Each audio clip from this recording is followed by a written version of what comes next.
হ্যাঁ সুব্রত দা, আমি দুষ্টু বলছিলাম। হ্যাঁ দুষ্টু, বলো কেমন আছো? আমি ভালো আছি। এনিওয়ে, তুমি কেন ফোন করেছিলে বলো? বর্দি ভাই কেমন আছে? কেন, তুমি এখন কোথায় আছো? বাড়িতে। তাহলে রুমি কেমন আছে জানতে চাইছো কেন? রুমি তো বাড়িতেই গেছে, নাকি যায়নি? বর্দি ভাই আমাদের বাড়িতেই আছে।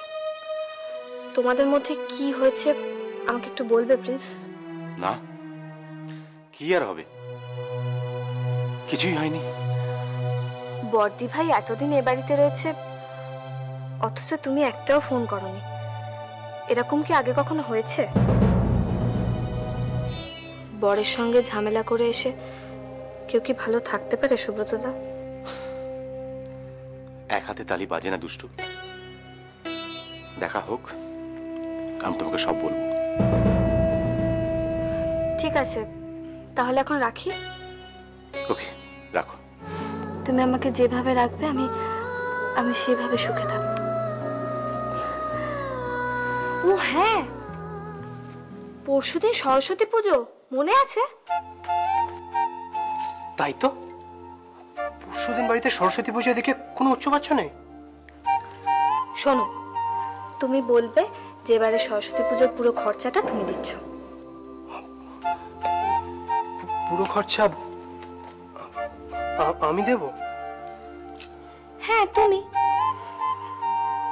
এবং পুজোটা খুব বড় করে হবে। আর 1 মাস পরে আমার ফাইনাল পরীক্ষা। আর আমি চাই পুজোর পরে তুমি আবার নতুন করে গানটা শুরু করো। বাবা, আমি ভাবছিলাম এবার যদি আমরা সরস্বতী পুজোটা একটু বড় করে করি তাহলে। বড় করে মানে দেখ রাজা, পুজোটা তো মনের ব্যাপার, মানে মনের ভক্তি নিয়ে পুজো করলে পুজো ছোট বড় কি আছে। আর তাছাড়া টাকা পয়সারও তো একটা। মা, টাকা পয়সার ব্যাপারে তুমি একদম ভেবো না, এবার পুজোর সব দায়িত্ব আমার। তুমি তো বলেছিলে যে জামাই আসবে এখানে, কবে আসবে কিছু বলেছে গো? বলেছে তো। ও, আমি তোমাদের জানাতে একদম ভুলেই গেছি। সুব্রতদা ফোন করেছিল, বলল যে কাজে একটু আটকে গেছে, চলে আসবে কিছুদিন পরই। না না, এখন আমি কোনো অজুহাত শুনবো না। এবার কিন্তু সরস্বতী পুজোর দিন ওকে আসতেই হবে, কোনো বাহানা শুনবো না আমি, বলে দিও। আচ্ছা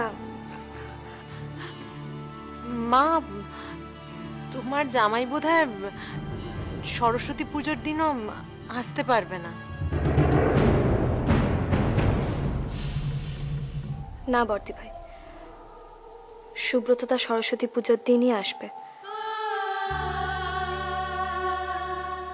আমি তোমায় কথা দিলাম।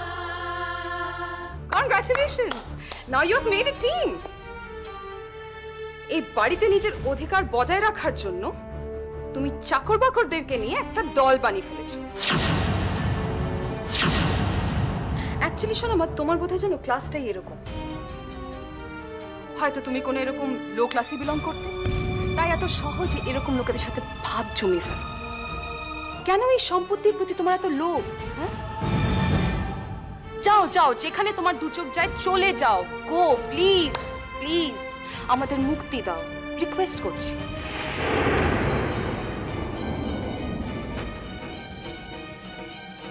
দাদু ভাইও পারে, যত সব ফালতু লোকেদেরকে এনেই বাড়িতে জুটিয়েছে। কোনো ভদ্রলোক থাকতে পারে বাড়িতে? ম্যাডাম, কি হয়েছে? সর এখান থেকে। আচ্ছা মাসিমা, আপনাকে একটা কথা জিজ্ঞেস করব, যদি কিছু মনে না করেন। আপনার কি নিজের ফ্যামিলির ব্যাপারে কিচ্ছু মনে নেই?